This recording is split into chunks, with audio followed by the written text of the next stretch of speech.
Good evening. This is Avram Shirov of Eretz Israel. I put up a few videos called Victims and Victory. And it seems there's one more little chapter that I have to put into this. And it's an interesting question that doesn't seem so hard to answer.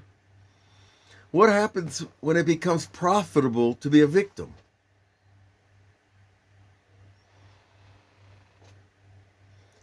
Does a person want to stop being a victim if he's getting paid? If he's getting so much social benefits and welfare? Why would he want to stop being a victim? Why would he want to turn from that to taking an independent, progressive stand that I don't want to be a victim my whole life? I have been victimized. It's true.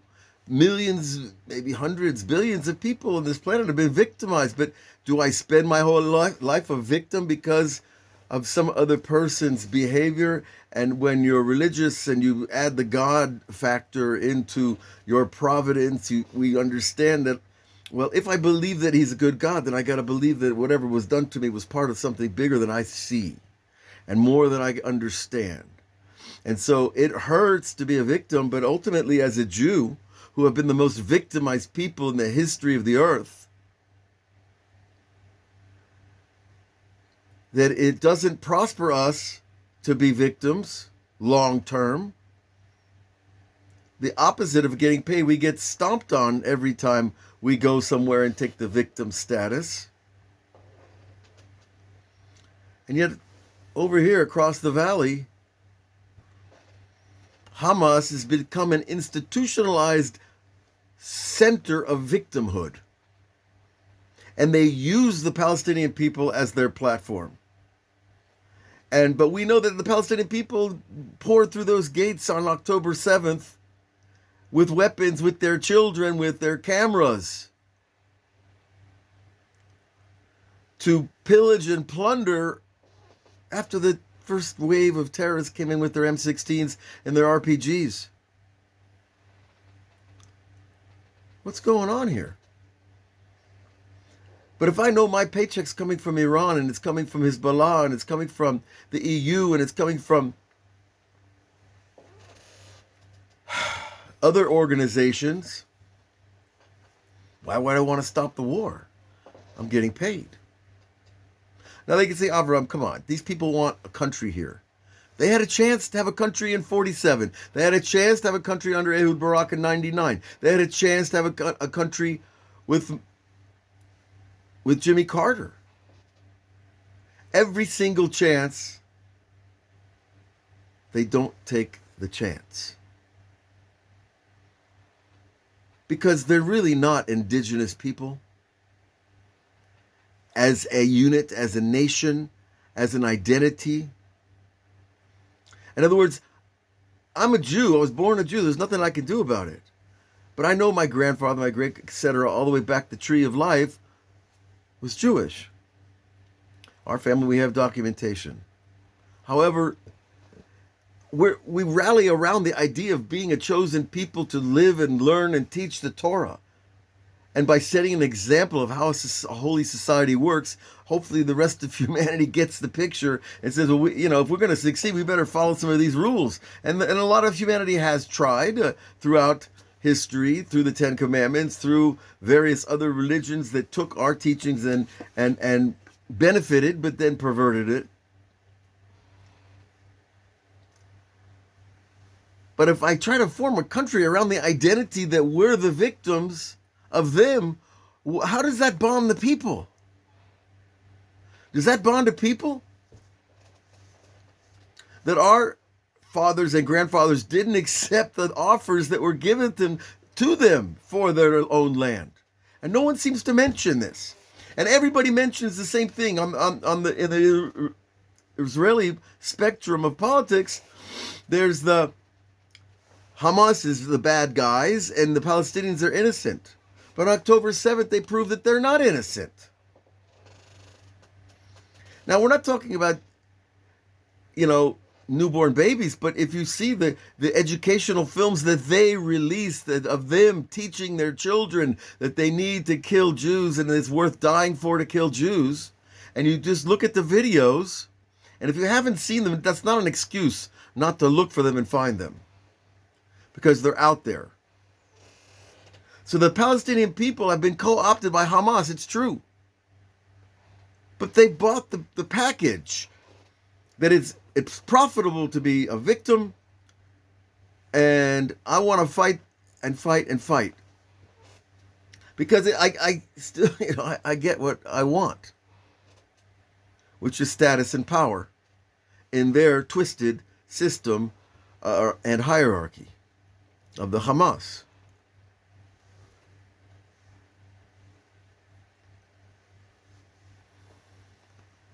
So when it's profitable, how are you going to break that down? And it becomes a multi-generational victimhood. Okay? Father to son to grandson. And that's what we have here now. And it's a community of victims. And it's institutionalized. And it's narratized. Oh, there's a new word. A great narrative has grown up around it that everybody else is buying. All over the world. But the narrative is lacking the truth. They keep forgetting to mention that they chose war every time they were given a chance. To make peace, they only chose war. So what does that tell you? That they're just selling peace to make war. Because war is a lot more profitable than peace. Peace means I have to have a real job. And I have to be good to my neighbors. And if you see the way that the Palestinians live amongst each other and treat each other, you'd be running out of that neighborhood real fast. And it also creates a class of those who support the Hamas agenda and those who are the activists. And if you don't follow the activists, then the fascist component digs in real fast. You get those knocks on the door at night. That the guys I know in the Arab villages around here told me that they're afraid of those knocks at the door more than they're afraid of Netanyahu and his army.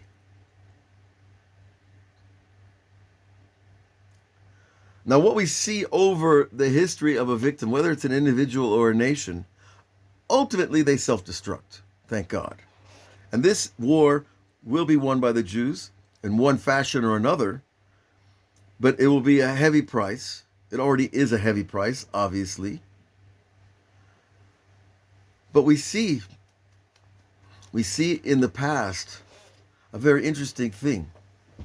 In the war, the King Saul fought with the Plishtim, right?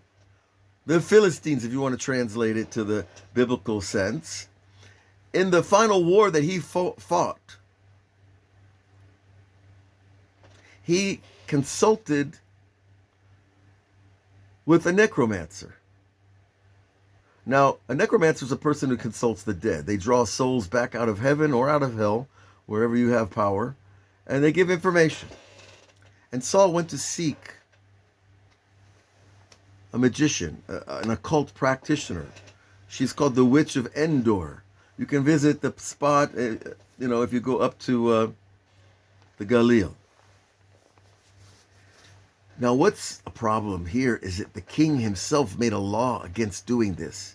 Because Jews, because we're chosen, we have a God and we have an access pathway to the God, we're not allowed the generous opportunities of visiting every other witch and warlock in town. We're not. Because we carry the name of the one God. But Shaul could not stand up to his own decree. And when the king does not stand up to what he's inscribed in honor and required to stand up to it, what happens? Well, he broke down. He wanted to know what's going to be in the next battle, which was the next day. And he went to the witch, and the witch called on, of all people, the prophet Samuel, who was already dead. Now, Shmuel Hanavi, the prophet Samuel, is an extremely high soul that you can't just drag him out of heaven because you want to talk to him. The lower souls are happy to talk because they don't have access to the higher realms. But the higher souls, they're not interested in coming down here too often unless it's for your former student. Your former pupil of Shmuel Hanavi was King Saul. King Saul knew the ways of the prophet, and he knew the ways of righteousness, and he knew the inside of the Torah. And yet the test of facing battle and knowing what would happen in battle the next day drove him to violate his own law in the eyes of the people, which makes it a million times terrible, more decisive against his case in heaven. And the prophet came into the room of necromancy of this witch. But most souls, when they come in upside down. But the prophet came because they're being forced to. This is all in the commentation.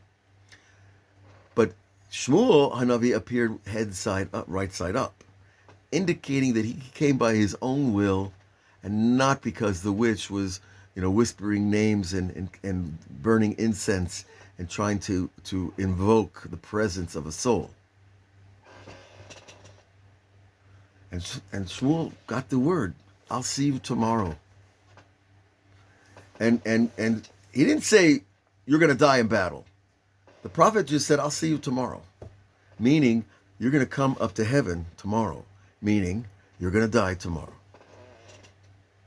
And so Shaul went out into the battle with that message in his mind and in his heart. And it was a terrible thing to go to war and know you're going to die to begin with. And you're the king. And you have these other great sons around him who were also killed in this final battle. But in the battle, the interesting thing is there were other soldiers that the commentators teach us were changing sides in the middle of the battle. Go figure. You're fighting in the trenches of Verdun, and you're a German soldier, and you see that the French are winning. So what do? You throw off your helmet and grab a French helmet and jump on the other side. Have you ever heard of such a thing?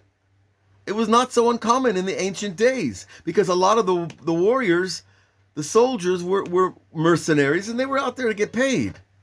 And if they see that one side is losing, they're going to choose the other side. So I feel in my heart, maybe I'm wrong, it's happened a few times, but I feel that the Palestinian Hamas split, that the media is trying to generate a reality about, including the leaders of Israel. We're not here to attack the Palestinians. We only want Hamas. It's an unreality. Don't be fooled. Because the basic Palestinian will go with whoever provides him bread and food and work. And Hamas doesn't provide them, it takes from them. So even if Joe Biden just pledged $100 million for the Palestinians, how much do you think will get to the everyday Palestinian working man? And how much will go to the next Hamas war effort? We saw the video, you all saw the video, I'm sure, of the Hamas taking in these giant water pipes, steel water pipes, aluminum water pipes, and instead of using them to bring water to their people, they used them to chop them up and to make cheap, backyard rockets that do kill people. So, how much is going into their Swiss accounts? How much is going into other villages where they build homes, where their families are? So that switching in the middle of the battle is part of the psychology of war, and nobody talks about it. If I see I'm going to take a bullet and I want to live, I'll jump on the other side. I couldn't do it because I'm a Jew. They'd see my beard and say, "Get out of here. We know who you are." Bang, bang. It's real funny, huh? So you see, victimhood produces a class, a sub-unit of people that depend on the identity to receive money. What has happened with Black Lives Matter? What has happened with LGBT, QRSTUV, XYZ? All these activist institutions become institutions of their own survival. They begin with a cause, and they end as a bureaucracy trying to keep itself alive.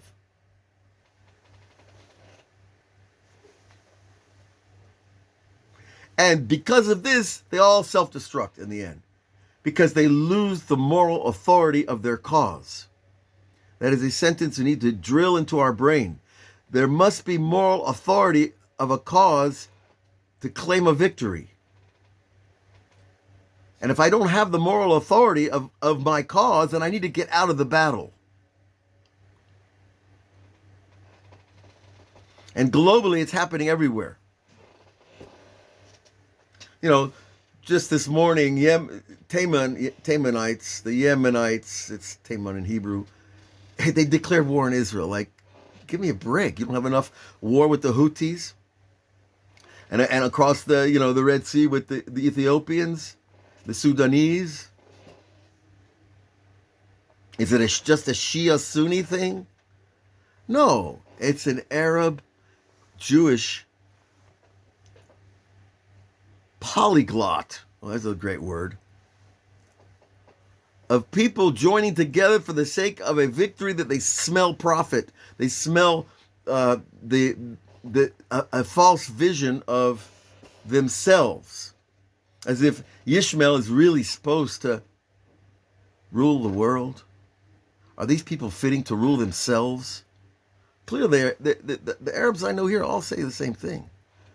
They have a better life under the Israelis than they'll ever have under the PA or Hamas or the Jihad or the Muslim Brotherhood, whoever you look to. And the rest of the Arab countries won't take them.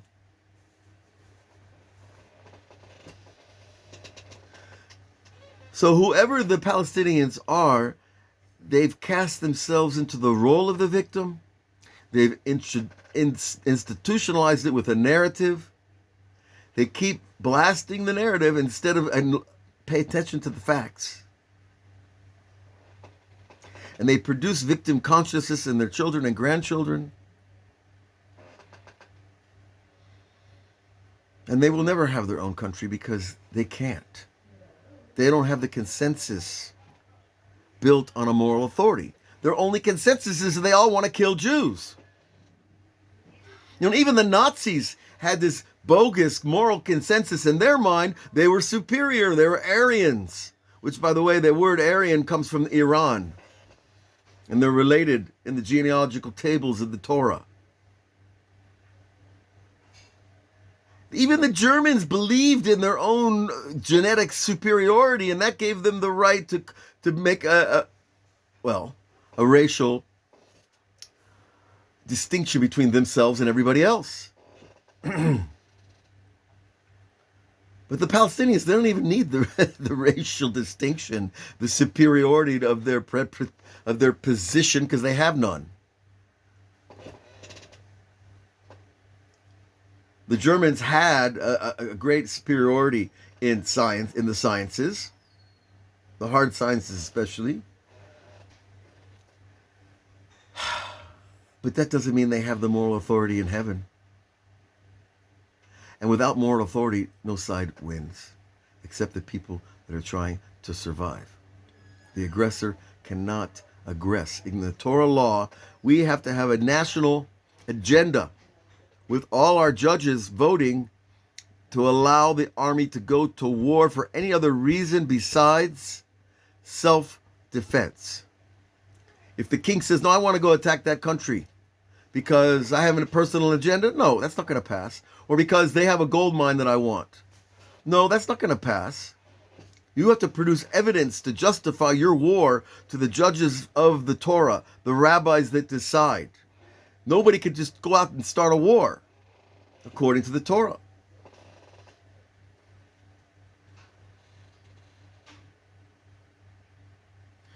So what happens in the end of our story? Well, it's not the end of our story. It's the end of our little talk this afternoon.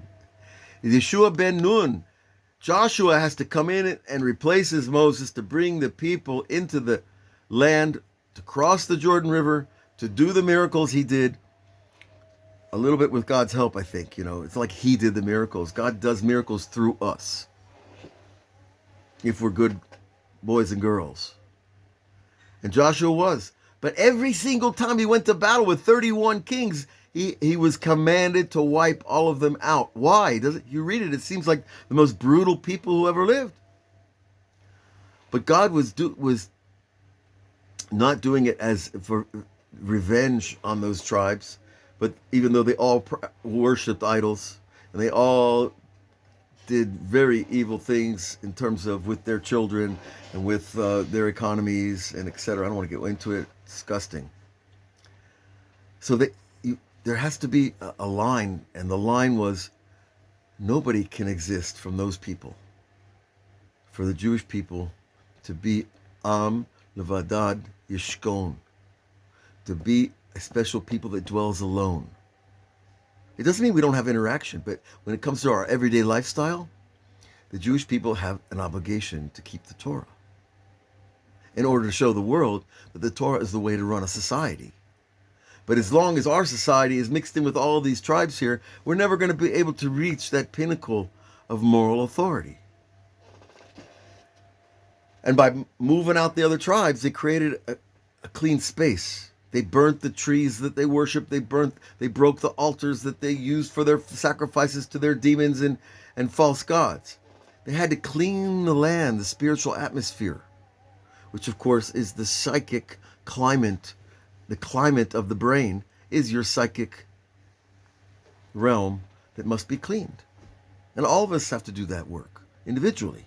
But as a nation, we have no choice because we have a Torah that demands we live in a certain way for the best reasons possible, for the sake of real peace, real knowledge, real attachment to God, and real sanctification of this unbelievable, infinite, eternal being that just devised a universe like this.